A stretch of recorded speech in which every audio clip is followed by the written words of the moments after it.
Gracias amigos por continuar con nosotros. Esto es Despierta con CDN. Es un placer que sigan allí en sintonía. Como todos los miércoles presentamos la entrevista especial que corresponde al almuerzo conjunto del periódico El Caribe y CDN Canal 37. Entrevista que usted verá además en extenso o in extenso en el periódico El Caribe, versión impresa también en digital y en nuestro sitio en internet.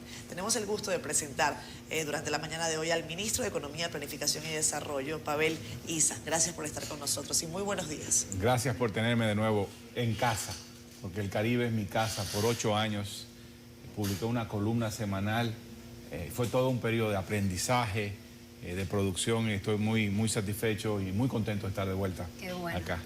Estamos tomando esta entrevista, normalmente la empieza a moderar nuestro querido Nelson Rodríguez, que está de vacaciones, nos ha pedido excusas, sin embargo ha estado muy atento a lo que vamos a conversar en la jornada de hoy, pero voy a darle la palabra a Yulisa porque así lo tenemos ya establecido. Hacemos un trabajo de equipo. Y a Nelson que llegue pronto a ocupar su silla. Lo extrañamos. Pavel, ¿te esperabas el nombramiento de ministro en este momento? Para nada. Ya se sabía que iba a haber un escarceo, una especie de movimientos administrativos, pero ¿tenías idea? ¿En qué momento te enteras?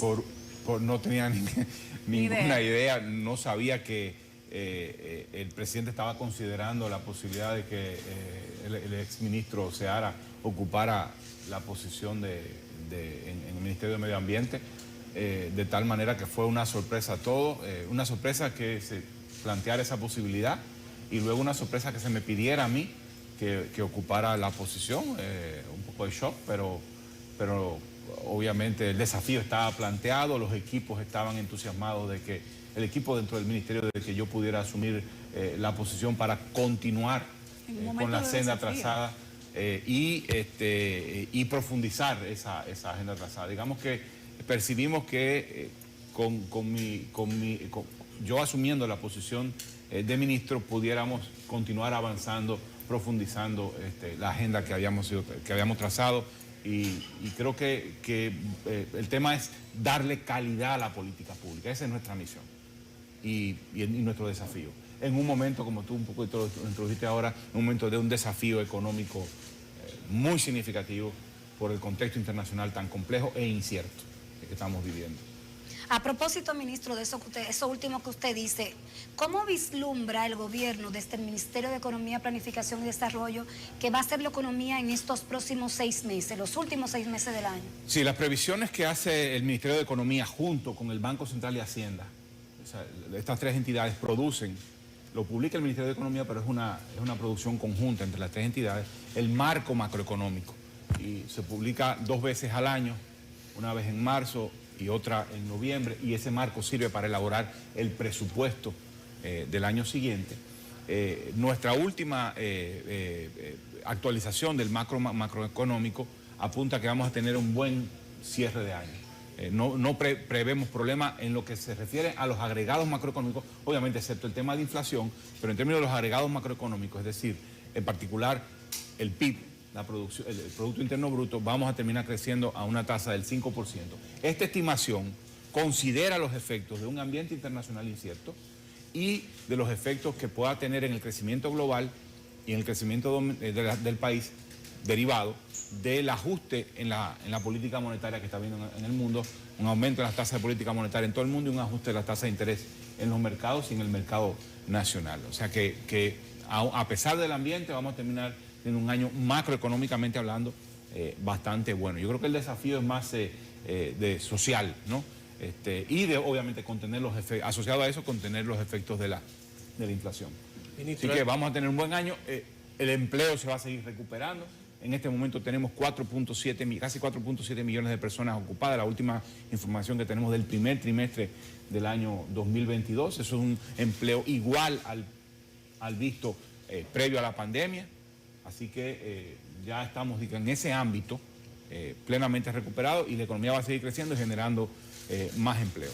Ministro, tal como usted apunta, le ha tocado al gobierno gobernar en un contexto bien complicado, situaciones que nadie se esperaba, pero todavía hay la idea en mucha gente de que la inflación es producto y culpa de las actuales autoridades. ¿Qué tanto le está costando esta crisis al gobierno? ¿Cuánto? Bueno, mira, la inflación es un fenómeno que está internacional y se asocia, digamos, a dos elementos. El primero es la recuperación económica global y en el país. Fue tan intensa la recuperación y tan profunda la destrucción productiva que se asoció a la pandemia, que cuando la gente, digamos, cuando se liberan las restricciones y la gente sale a la calle y puede interactuar, aumenta la demanda de consumo de manera muy intensa, pero al mismo tiempo aumenta la demanda de inversión. O sea, las empresas salen a invertir planes, contenidos de inversión, que se produce un aumento de la demanda muy significativo y no teníamos la capacidad de oferta en el mundo, porque las empresas habían cerrado, porque las cadenas de suministro estaban rotas, ¿no? Y reconstituir una empresa y reconstituir una cadena de suministro es muy difícil. O sea, no es una cosa de que, bueno, aumenta la demanda y ya tú puedes parar un negocio en base a eso y empezar a ofertar. No, o sea, reconstruir la capacidad productiva toma bastante tiempo y no había la capacidad de respuesta en la economía y los precios crecen de manera significativa. En el caso dominicano, la recuperación fue tan explosiva que explica en parte, solo en parte, debo decir, la inflación nacional. La principal causa de la inflación nacional es externa, pero hay un componente también interno derivado del fuerte aumento en la actividad, que no esperábamos un aumento tan intenso de la actividad productiva. Recuérdense que las previsiones en el año pasado para el crecimiento empezaron siendo relativamente modestas y terminamos con un crecimiento del 12%, por encima incluso de la última previsión, que era de 10%. O sea, realmente muy significativo. Entonces, difícil nosotros poder decir que el gobierno fue responsable de eso. Es un fenómeno internacional, está pasando a todo el mundo. En Estados Unidos la inflación se multiplicó por 4, normalmente en Estados Unidos de 2% y cerró en 8%. En la República Dominicana no ha sido tan intenso, pero duplica. Es decir, normalmente la inflación en el país es de 3-4% y estamos en 8%, 9%. Entonces, lo que ha hecho el gobierno es tratar de proteger a la gente. Hay un imperativo ético de proteger a la gente en unas circunstancias muy excepcionales y entonces la decisión fue: vamos a congelar los precios de los combustibles para evitar que no solo la gente compre los combustibles más caros, sino que compre los productos que usan combustible para ser producidos y colocados en los mercados, porque hasta los productos menos procesados llevan un componente de combustible. Es decir, para usted producir yuca, usted tiene que jalar agua con una bomba y la bomba se mueve con diésel.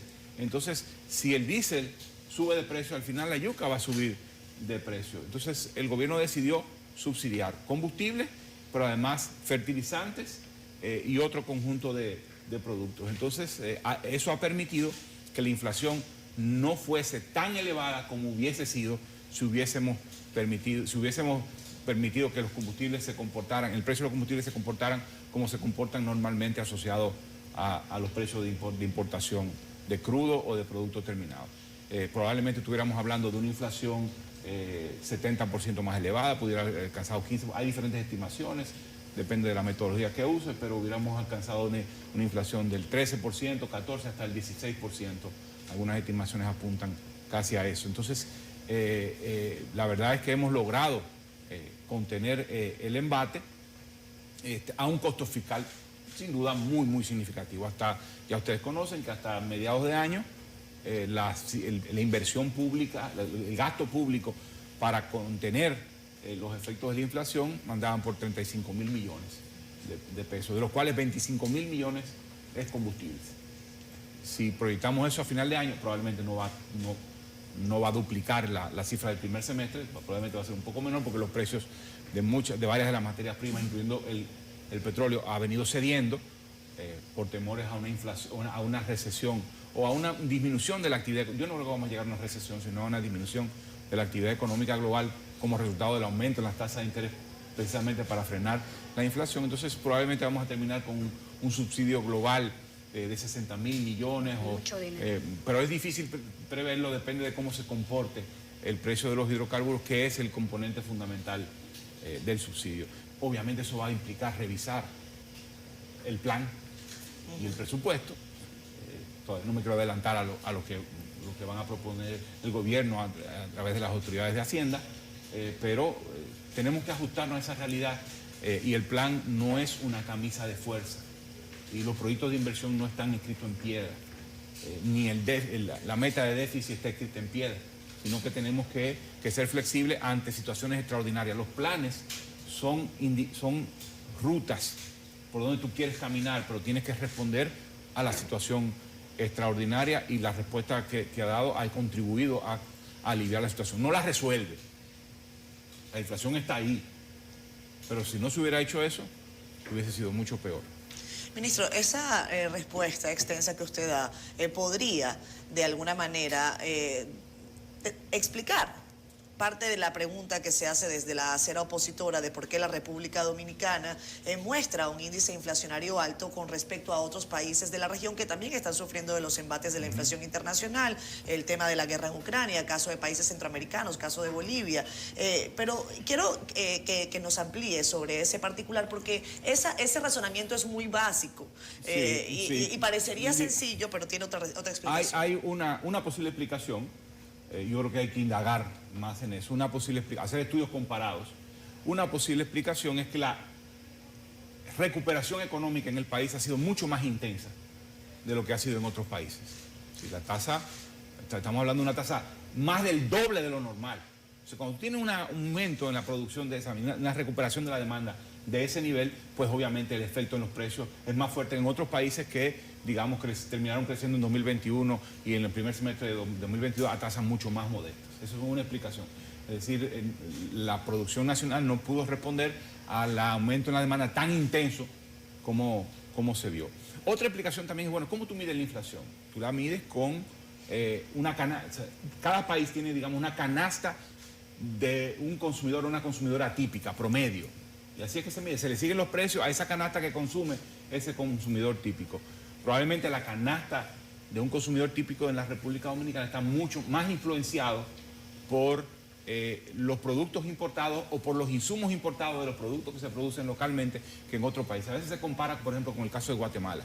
Dice, bueno, pero Guatemala, que es una economía de un tamaño no muy lejano al nuestro, pero ¿qué pasa? Guatemala tiene un 60% de su población indígena y de ese 60%, una proporción muy elevada es población que vive en comunidades indígenas con un nivel de conexión a los mercados mucho más limitado que en la República Dominicana. O sea, que es una manipulación. No, es que sencillamente la inflación externa golpea menos al hogar promedio guatemalteco. Eso es una hipótesis, no digo que esto esté sucediendo. Golpea menos a un hogar promedio guatemalteco porque una parte de ese hogar promedio está influido, esa estimación está influida por una población que no está tan conectada a los mercados, sino que vive mucho del autoconsumo, de la producción para el autoconsumo. Ese, por ejemplo, es una explicación. Pero no quiero con esto decir que esos factores agotan totalmente la explicación, ¿no? Pero yo lo que insistiría en que la inflación hubiese sido mucho mayor si el gobierno no decide de una manera atípica, pero también decidida por proteger a la gente congelando los precios de los hidrocarburos y subsidiando y decidiendo invertir recursos que nosotros todos y todas quisiéramos ver invertidos en salud, en educación, en infraestructura, y diciendo, bueno, pero ahora hay una urgencia, hay, repito, como dije, un imperativo ético de proteger a la gente. Vamos a ver cómo financiamos eso, si el déficit va a tener que ser un poco más alto y tendremos que aumentar un poco la deuda, o cuáles proyectos de inversión pública van a tener o cuáles programas que se financian con gastos corrientes van a tener que ser escalados hacia la baja, pospuestos un poco para financiar la protección que el gobierno ha tenido que asumir de la población. Ministro, cada vez que se habla de proteger a la gente, siempre el gobierno se refiere a proteger a los de la clase quizás más desprotegida. Los que reciben ayudas, los que muchas veces tienen salarios de trabajo de sueldo mínimo, pero se olvida mucho de la clase media y eso pareciera una práctica de todos los gobiernos.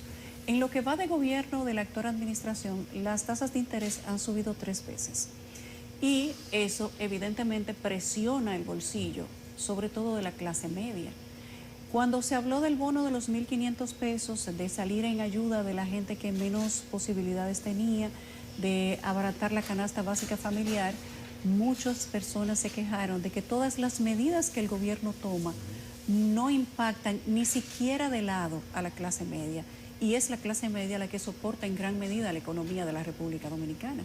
¿Está pensando el gobierno actual, la administración que usted soporta en gran medida, en cómo mejorar la situación del bolsillo de la clase media? Mira, obviamente la crisis de precios golpea a todos, el aumento de precios golpea a todo el mundo, y las medidas de subsidio benefician a todo el mundo, no solo a los sectores más desprotegidos. Cuando tú congelas el precio de los combustibles, tú estás apoyando también a los sectores medios que tienen pero cuando sube la tasa de interés, vehículos propios. Claro, no vamos a salir librados del efecto de la situación, de ninguna manera. Ahora, cuando tú te enfrentas a esa situación, dices, bueno, yo estoy protegiendo a todo el mundo conteniendo el aumento de precios, pero cuando se trata de dar recursos para ayudar a la gente, tengo que priorizar. Y en un entorno de tantas restricciones de recursos, el gobierno tiene el compromiso de proteger a quienes menos capacidad de lidiar con la situación tienen, y esos son los sectores más pobres, los que tienen empleos más precarios, los que reciben menores recursos, los que acceden a servicios públicos frente a los cuales tenemos el desafío de mejorar su calidad. Entonces, hay que discriminar.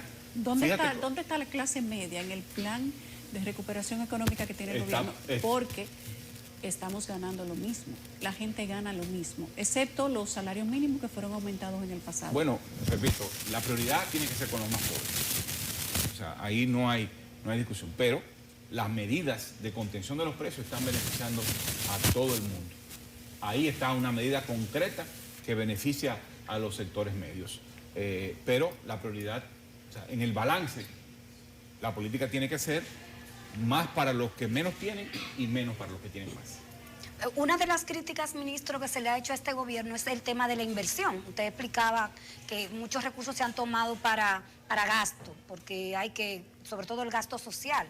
Y uno se pregunta, ¿no es suficiente ya con Supérate? ¿No es suficiente ya con todo lo que se ha hecho desde el Servicio Nacional de Salud para la clase pobre?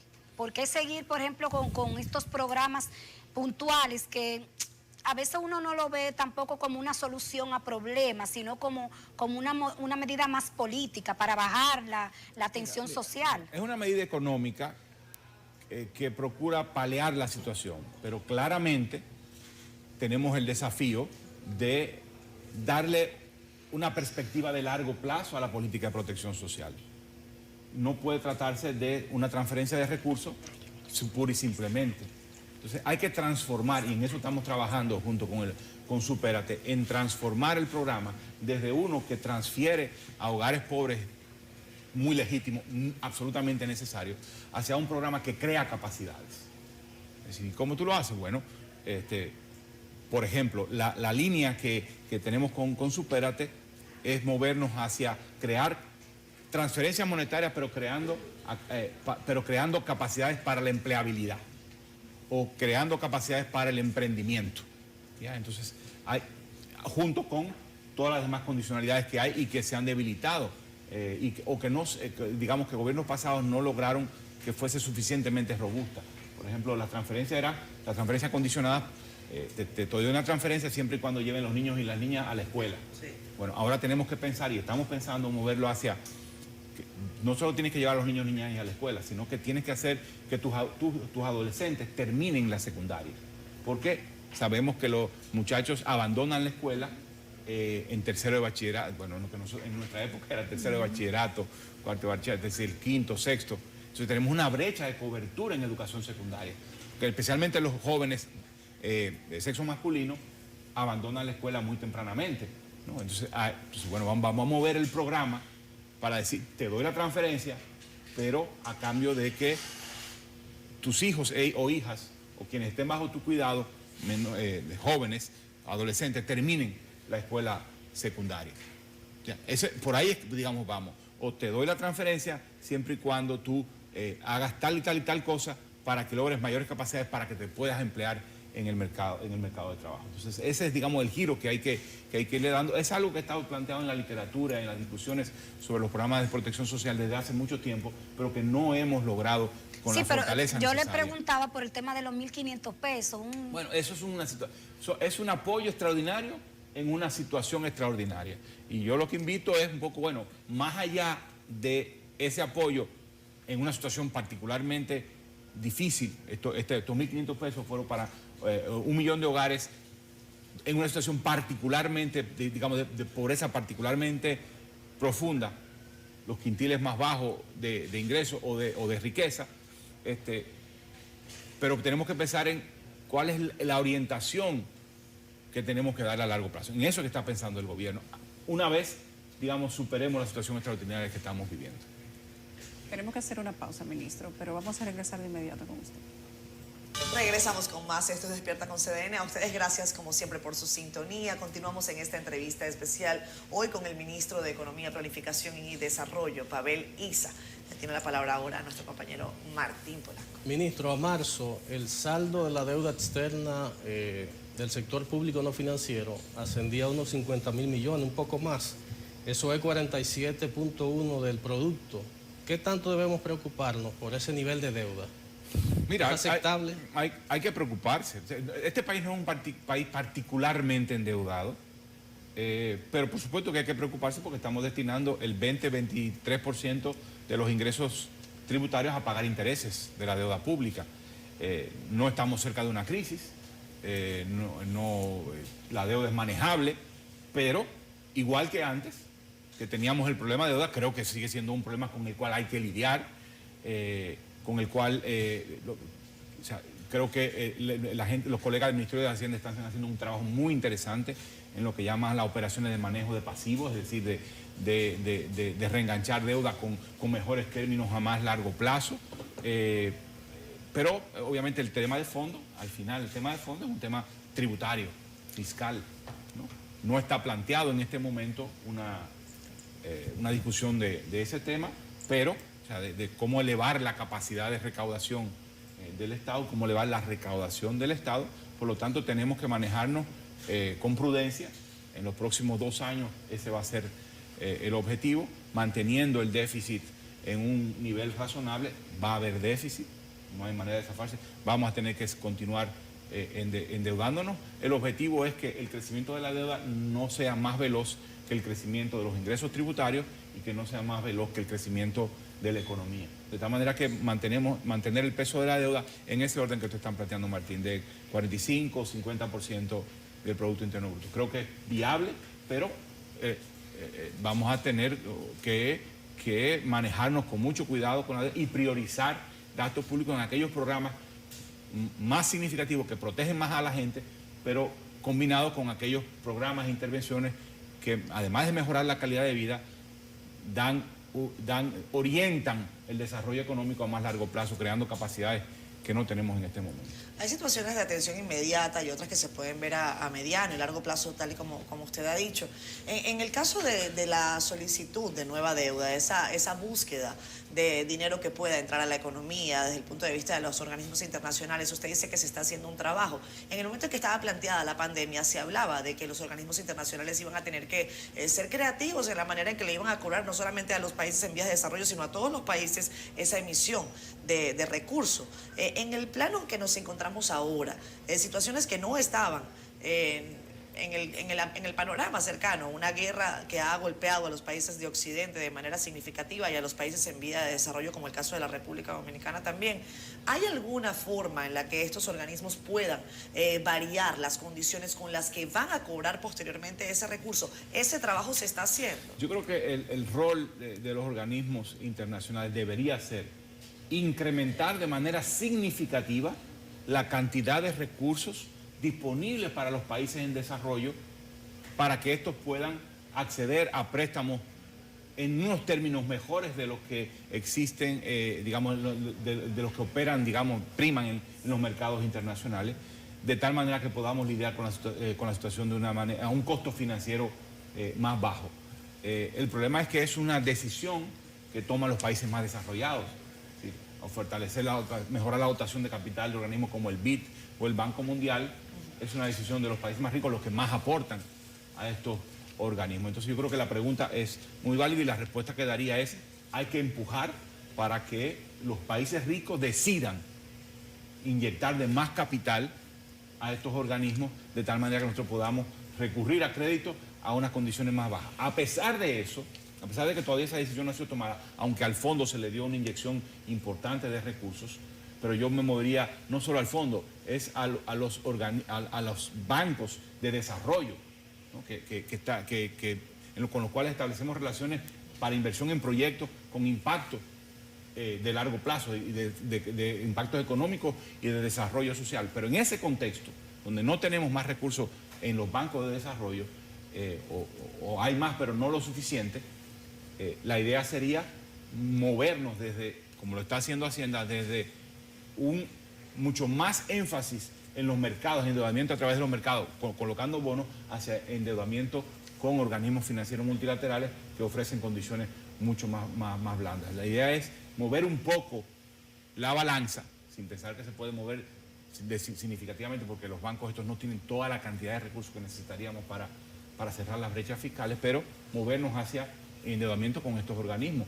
Lo que pasa es que, digamos, mientras tú colocas un bono en 3 o 4 meses, lo puedes colocar, discutir un proyecto de inversión, un proyecto de desarrollo con un banco de esto, con una entidad de esto, Banco Mundial, BID, o la corporación, lo que llama el Banco Latinoamericano, la que se conocía como la CAF, toma tiempo, ¿no? Es un trabajo conjunto entre el gobierno y la entidad financiera para asegurarnos que el proyecto tiene rendimientos sociales significativos. Cuando tú colocas un bono, tú sencillamente le dices: mira, yo te pongo en garantía el Estado responde, préstame ese dinero. Y entonces te evalúan en función de cómo está tu movimiento fiscal, cuáles son los riesgos, el riesgo país, los riesgos que enfrentan, y te dan la plata rápido. Pero tenemos que movernos un poco en la otra dirección. A propósito de eso que usted dice, ministro, del riesgo país, de la calidad de la inversión, ¿cómo está el riesgo de la República Dominicana a propósito de que superamos por mucho el porcentaje que se había planificado desde hace 4 años para superar el endeudamiento?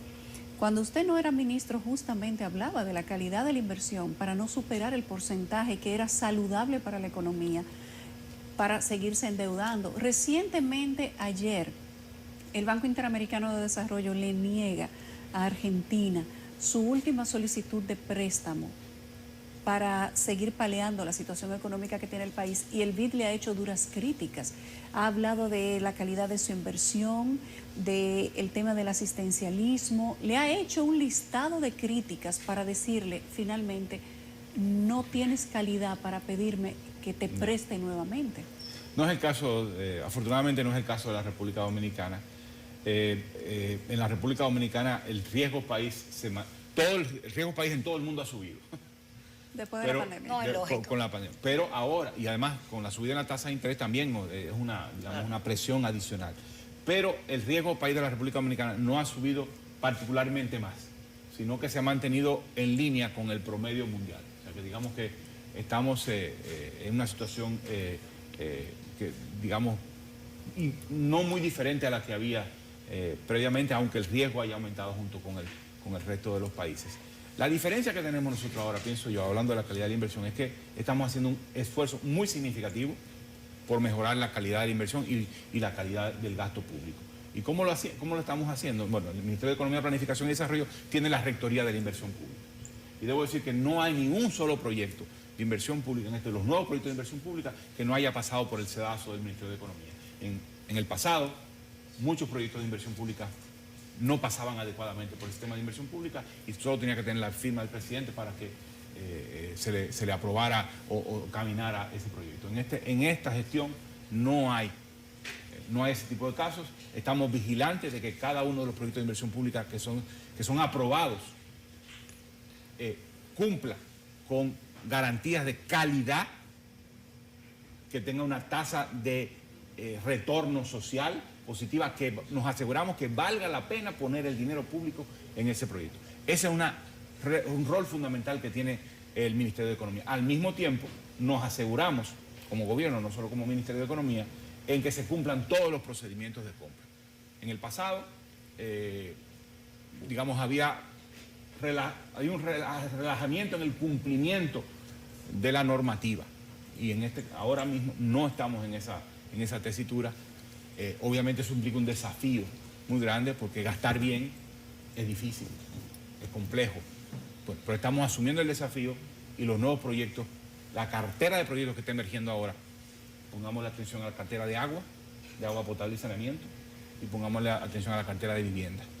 Esas dos carteras, el gasto en inversión está aumentando significativamente en esos sectores y eso impacta directamente la calidad de vida de la gente.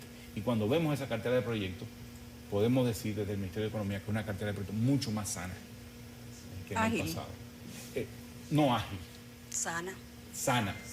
Ojalá fuera más ágil, pero estamos sometidos a una normativa porque estamos lidiando con dinero público, nos debemos al público, nos debemos a la gente.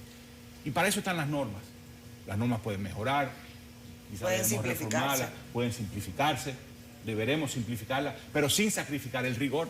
Claro. Porque no es que gaste y vamos a agilizar la inversión pública. El principal rol de la inversión pública no es tanto que la economía crezca porque el gobierno gasta. Eso es un rol. Pero el rol más importante es proveer servicios básicos de calidad, proveer infraestructura de calidad. Y eso lo hacemos cumpliendo las normas de inversión pública, pasando por el sedazo del Ministerio de Economía, Planificación y Desarrollo, que tiene el rol de contrapeso y de evaluar la calidad de los proyectos, y cumpliendo con la normativa de compras públicas, de licitaciones, todo eso, de tal manera que las obras no sean otorgadas por compadrazgo, por devolviendo favores. Estamos caminando en una dirección distinta en ese sentido. Ministro, lo escucho hablar de inversión, de todo, pero el gobierno necesita dinero para hacer eso, para poder darnos agua potable, darnos salud, darnos educación pública de calidad. Sin embargo, lo que hemos visto es que cada medida que se toma para hacer un aumento en servicios o para verificar si la presión fiscal es la correcta, se echan para atrás, como que vamos a frenar todo el tema de ingresos, pero entonces ¿cómo frenamos el tema de ingresos y queremos inversión pública de calidad? ¿Vamos a seguir endeudándonos entonces? Vamos a tener que seguir en una situación en la cual no podemos, digamos, mover la aguja de la deuda. El desafío es no hacerla crecer. Ese es el desafío. Y mantener, digamos, en el nivel en que más o menos, ojalá podamos mejorarlo, pero mantenerlo en el mismo nivel que tenemos ahora. Pero hay una situación estructural.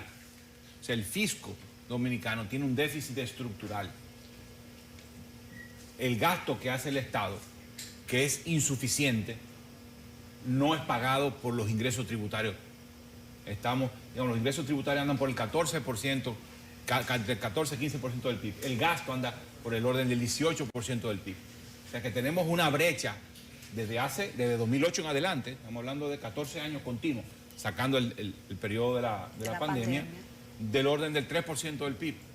Y pensar en que el gobierno va a gastar menos que ese 18% es muy fuerte, no es posible, no es razonable que el gobierno contraiga el gasto por debajo del 18% del PIB. Entonces, pero tampoco es previsible que podamos aumentar de manera significativa los ingresos tributarios, porque aunque los esfuerzos de mejoramiento de las recaudaciones continúan y se han profundizado y realmente las recaudaciones están muy bien, no van a dar para cerrar esa brecha, sino que te ayudan, te prestan un alivio, pero no te van a resolver el problema. Bienvenido. Eso es una obligación siempre, mejorar las recaudaciones, la gestión tributaria en todas las circunstancias. Pero eso va a ayudar, pero mientras tanto tenemos que vadear la situación de incertidumbre internacional, proteger a la gente, proteger aquellos proyectos que tienen mucho más impacto en la calidad de vida de la gente, hasta que tenemos una situación más adecuada para resolver de fondo el problema fiscal.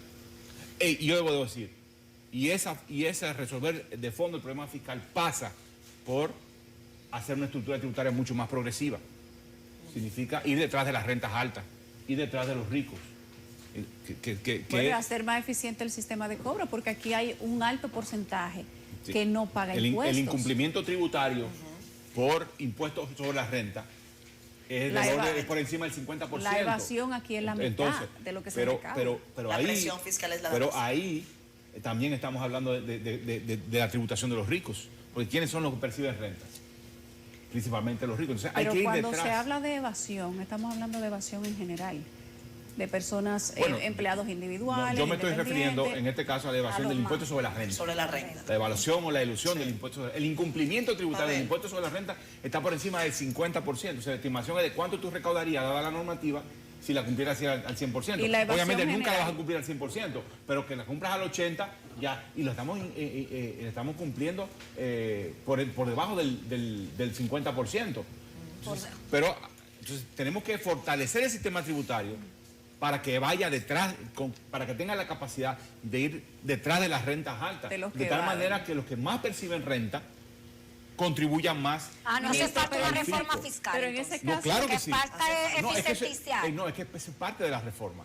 O sea, parte de la reforma no es solo manejar tasas y bases, que es el componente fundamental, es también dotar a la administración tributaria de capacidad técnica, pero también, digamos, institucional, administrativa, de ir detrás de esas rentas y que tenga un respaldo político sólido. estaríamos Claro. hablando de los que evaden en este caso, o de aumentar a los que ya pagan. No, de las dos cosas. De las dos De las dos cosas. Lo que me preguntaste ahora mismo es sobre los que evaden, pero luego está también el tema de pensar, por ejemplo, en un impuesto sobre el patrimonio. O sea, el impuesto, las recaudaciones por impuesto al patrimonio en este país son realmente bajas. ¿Y por qué tienen que ser altas? ¿Por qué hay que penalizar a la gente por tener dinero si lo que tiene lo consigue de su trabajo? Porque es la forma justa de proveernos de los bienes que todos necesitamos. ¿Y por qué el Estado mejor no se enfoca en trabajar con la recaudación de los que no pagan? Que son, como usted sabe, el 4% entre del los que PIB. no pagan están los tramos de ingresos más altos. El impuesto sobre la renta descansa sobre los asalariados y las asalariadas, casi exclusivamente. Que no podemos Porque sustraer están, de porque eso. están capturados en Jamás. través de la nómina. Pero ¿y los que perciben rentas que no son derivadas de los salarios, Listo. sino que perciben beneficios? Beneficios. Y que estoy hablando de beneficios no de las empresas, porque las empresas están grabadas, Sí. sino de las personas físicas que perciben renta y no están adecuadamente grabadas. Eso Ministro, suena ya medio finalmente. socialista, ministro. Tenga Bueno, cuidado. es que tenemos que Tenga movernos cuidado. hacia un sistema Socialista. tributario más progresivo, Hay que tener cuidado con que eso, capture ministro. renta de los más ricos. Es parte de un pacto y de un contrato que tenemos que construir, pero no en donde los diferentes estratos de la sociedad contribuyan de acuerdo a su capacidad. Pero nadie y los quiere ricos pueden sentarse más. a revisar Bueno. el pacto fiscal. Bueno, entonces necesitamos ahí fuerza, liderazgo para, y obviamente en una situación económica distinta a la actual para enfrentar ese desafío. Ministro, ¿quién es el policía de los recursos que se entregan a través de los programas de asistencia social? Me refiero incluso a cosas que no se pueden hablar en este momento por la crisis en la que tenemos, pero ¿quién desmonta los subsidios una vez que están hechos efectivos? Es una labor conjunta de gobierno y una decisión. Es decir, si tú, por ejemplo, en el caso del subsidio al combustible, que es, digamos, el de mayor peso, en la medida en que tú tengas una reducción del precio de importación de los hidrocarburos, pues entonces el subsidio él mismo se va a ir desmontando solito, ¿no? Pero me refiero a los programas de asistencia, a las Supérate. clases más desfavorecidas, como Supérate, por ejemplo. Yo creo que ahí lo más importante es darle contenido de largo plazo a esos programas de protección social, es reformar la política de protección social para hacerla caminar hacia una que cree capacidades, que no, como decía antes, que no sea una mera transferencia de recursos, sino que cree capacidades en la gente, de tal manera que eventualmente, cuando la gente encuentre un empleo formal, un empleo de alto ingreso, pues automáticamente salga del sistema Eso de la protección social. eso ocurre ahora No, con no. la seguridad social, ¿no? No ocurre. Hemos encontrado muchas personas con con salarios por encima de 30,000 pesos o por encima de 20 o 30,000 pesos que están recibiendo asistencia, empleos formales. Entonces, Eso no puede ser. no puede ser. Eso no puede ser.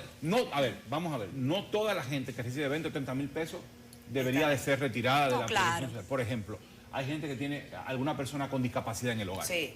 Bueno, ya eso es una situación particular. Entonces, estamos desarrollando los criterios, nuevos criterios, para hacer a las personas elegibles para la protección social, ¿no? Ministro, Le agradecemos enormemente, se nos fue el tiempo, tenemos que despedir esta parte del programa. Repetimos que vamos a tener más datos, más preguntas y más respuestas, que son las importantes, tanto en el periódico en su versión impresa como en nuestro sitio en internet, tanto en CDN como en el periódico El Caribe. Muchísimas gracias al ministro Pavel Issa por habernos acompañado esta mañana. A la orden. Vamos a la pausa.